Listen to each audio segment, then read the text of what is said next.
Hello and welcome to another episode of Junior Fisherman. In this episode, I'm going to be talking about my inshore saltwater tackle. Now, I don't fish saltwater a lot. Occasionally, we'll go there and fish. But I did make a small tackle box just so I'm prepared. It's just a small plastic tackle box. As you can see, I've got a bunch of different assorted things in here. Let me get started. I'll start off in this corner right here. So, I've got some of these. I've got a large curly tail grub on a medium-sized jig head. This is for flounder and redfish and such in shallow water. I've got another one of those grub bodies, as you can see. Chartreuse curly-tailed. And I've got one white curly-tailed grub, one orange curly-tailed grub, and one fire tiger curly-tailed grub. A small jig head for catching bait or small fish, like pinfish and stuff. And one swim bait. I've also got a couple other assorted colors of little bait catching worms. Then I've got some soft plastics. I've got a big jig head that's weedless with a super stout hook. It's got a piece of a Senko on it.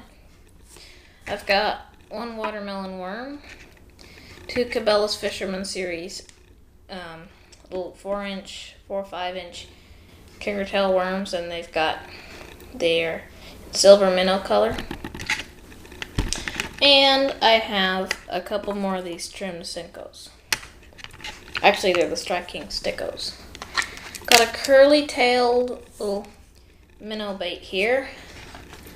Two of those bodies on another one of those medium-sized jig heads. Two little shrimp crawfish imitating things here. One in purple, one in yellow. And a spinner blade for redfish. They really like these. It gives a nice thump when you connect it to something like this jig head here. And they really can't resist it. What you do is you just open it up like that, and you put it through here. It's a little bit tricky to get on there. Well, it can be. And it should not look like that. That's the wrong way.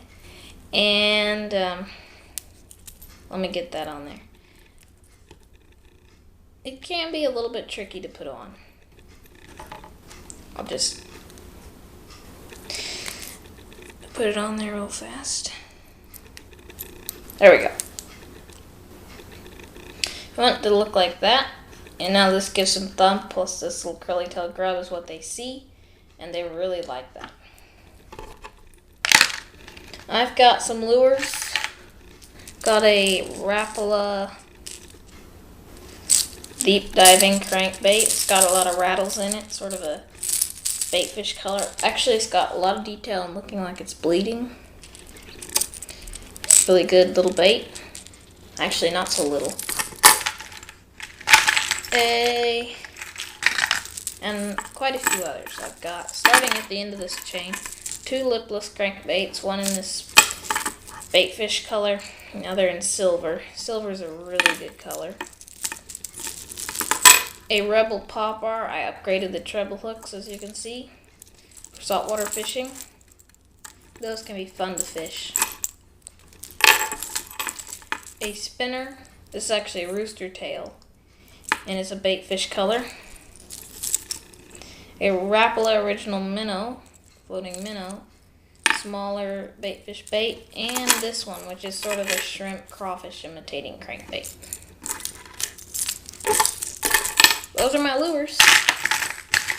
Now let's get into terminal tackle.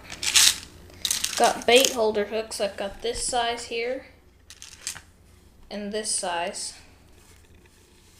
This would be good for catching bait. This is a good one for shrimp fishing. But these, you can push the shrimp up on these barbs and it really hangs onto it, and they don't usually get, they're not usually be able to pull it off. They just get hooked when they try to pull it off. Alright, I've got 2 1/4-ounce egg sinkers, some larger split shots, and a couple 1/8-ounce bullet weights, a few beads,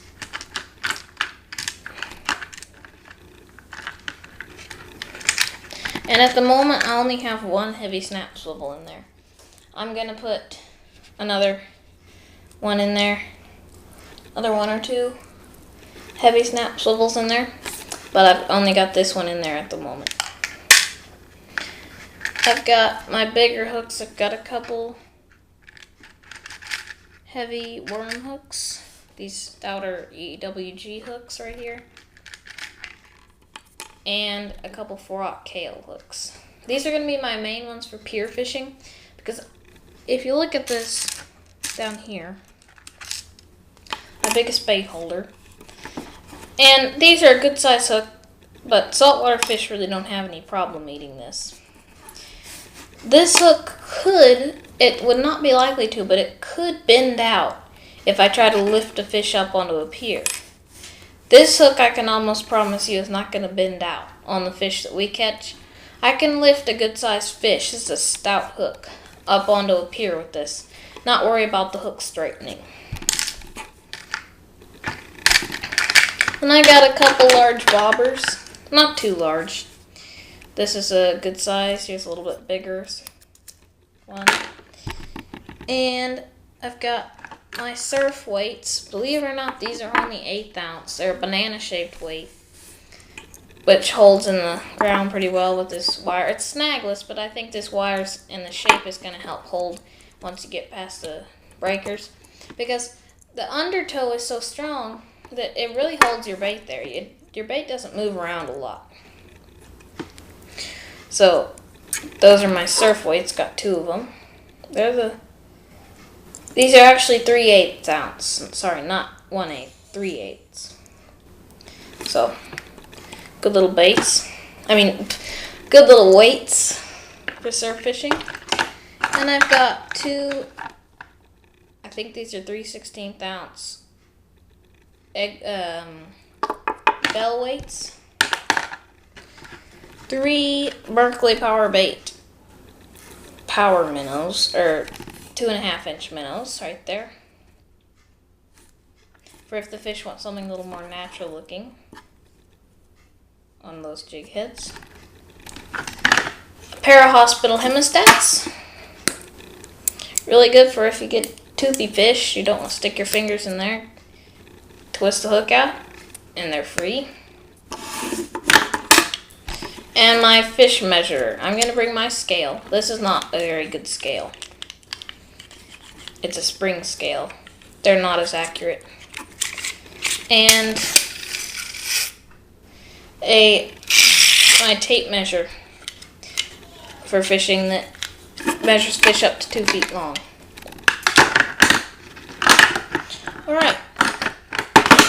So, that's my tackle box. There's a couple other things I want to show you that I'm going to bring. I'm going to bring some leader material. I've got 10-pound Berkeley trilene, big game, super tough line. For if I'm fishing around docks and stuff with barnacles, I'll definitely use this. It's super abrasion resistant. And some Stren 20-pound monofilament. This is not really a leader material, so to speak, unless they're really big fish. But this is going to be my shock leader.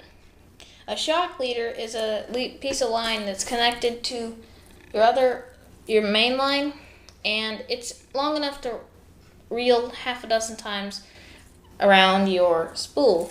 What that does is it protects when you're surf casting and you make that long cast, Protects your 10-pound line from breaking under the strain of the weight in the cast. You can tie several different knots, but basically you just connect them together, and this 20-pound will take the shock that the 10-pound would snap under. So, it'll also probably use it for maybe a leader if I'm going to try to get a bull redfish. But mostly this is going to be my leader material. I'm also bringing this just in case some big fish spools me. I doubt that'll happen. I'll have some extra line to put on my reel so I'm not done fishing. Now, speaking of reels, I'm going to be bringing my catfish, gar, and carp reel. It's a Shakespeare cat stick. It's got a very good drag. And I have 10-pound big trilling big game on here. It holds a lot of line. It's got this extra long handle for surf casting.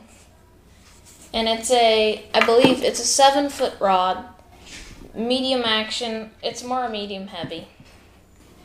And it can hold 8 to 15-pound line. So this is what I'm bringing.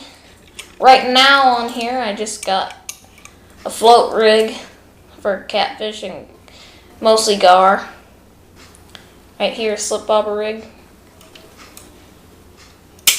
But that's not the rig I'll be using very much at the beach, except for pier fishing. But really good rod, really good reel. It stood up to 2 big catfish, and it can pretty much tackle whatever you want it to. So that's my tackle, my hooks, my sinkers, my rod and reel, my line, my leader material. Hopefully you can put together your own saltwater tackle box if you don't already have one. If you do, that's just my tackle for saltwater inshore fishing. Thanks for watching.